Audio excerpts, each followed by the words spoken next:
ትናንትና በሰራሁላችሁ ቪዲዮ ብዙዎቻችሁ ተደስታችኋል። ዛሬም ደግሞ ከቤተ ክርስቲያናችን መጽሐፍ ላይ በግዕዝ ተጽፎ ያገኘሁትን እጅግ ጠቃሚ የሆነ ምክር ይዤላችሁ መጥቻለሁ። በአማርኛ እየተረጎምኩ እነግራችኋለሁ። ለሕይወታችሁ በጣም ጠቃሚ ነገር ነው። ለሁሉም ሼር፣ ኮፒ ሊንክ እያደረጋችሁ አዳርሱልኝ። ላይክ አድርጉና ጀምሩት። ቤቱን ደግሞ ፎሎ አድርጉት። መጽሐፉ እንደዚህ ይላል። ምንተ ረሲ እግዚኦ እስመ ግብረ ሥጋ አጻቀኒ። አቤቱ ጌታ ሆይ የሥጋ ነገር አስጨነቀኝ፣ ምን ላድርግ ቆይ ይላል። ይቀጥልና እመተናገርኩ ጽድቀ ሰብአ ዛቲ ዓለም ይጸልኡኒ። እውነት ብናገር የዚህ ዓለም ሰዎች ይጠሉኛል አለ።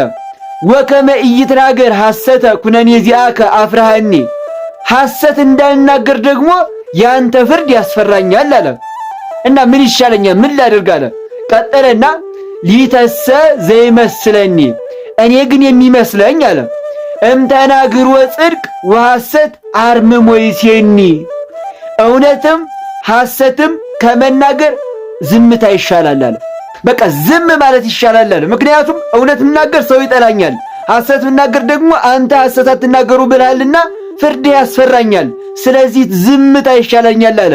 ወዳጆቼ ዝምታ ምን አይነት ጥቅም እንዳለው ታውቃላችሁ? በቃ አንዳንድ ጊዜ ይውላችሁ እውነት እንኳን ቢሆን ነገሩ ዝም ማለት ልመዱ። የእውነቴን ነው። ዝም በቃ እያወቃችሁ አንዳንድ ጊዜ መናገር በሌለባችሁ ሰዓት ዝም በሉ፣ እውነት እንኳን ቢሆን።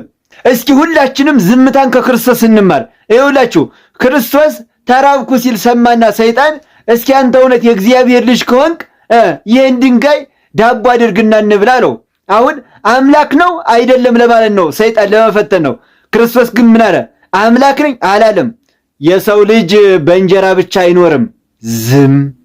ይኸውላችሁ ይህም ብቻ አይደለም፣ በጣም ብዙ አለ። ይኸው መስቀል ላይ ደግሞ እስኪ አንተ አምላክ ከሆንክ ና እስኪ ከመስቀል ውረድ አሉት አይሁድ። ዝም። ምክንያቱም እዚያ ጋር አዎ አምላክ ነኝ ቢል ሰይጣን አይቀርብም ነበር። ስለዚህ ዝም ዝም ማለትና ክርስቶስ ግን ሰይጣንን በመስቀሉ ጠርቆ ያዘው። አያችሁ፣ ዝምታ ዋጋ አለው። ዝምታ የእውነቴን ነው። ዝምታ ልመዱ። በቃ ላስለፈለፋችሁ ሁሉ አትለፍልፉ። ዝም። የአገሬ ሰው ወዶ መሰላችሁ?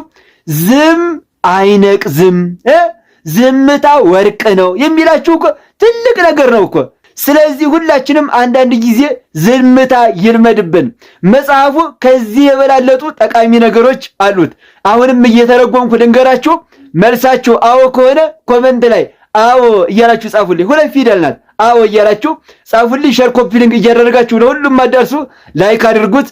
ቤቱ ይጠቅማችኋል። ጠቃሚ ነገር ማግኘት ከፈለጋችሁ ቤቱን ፎሎ አድርጉ። እወዳችኋለሁ። ክብር በሉልኝ።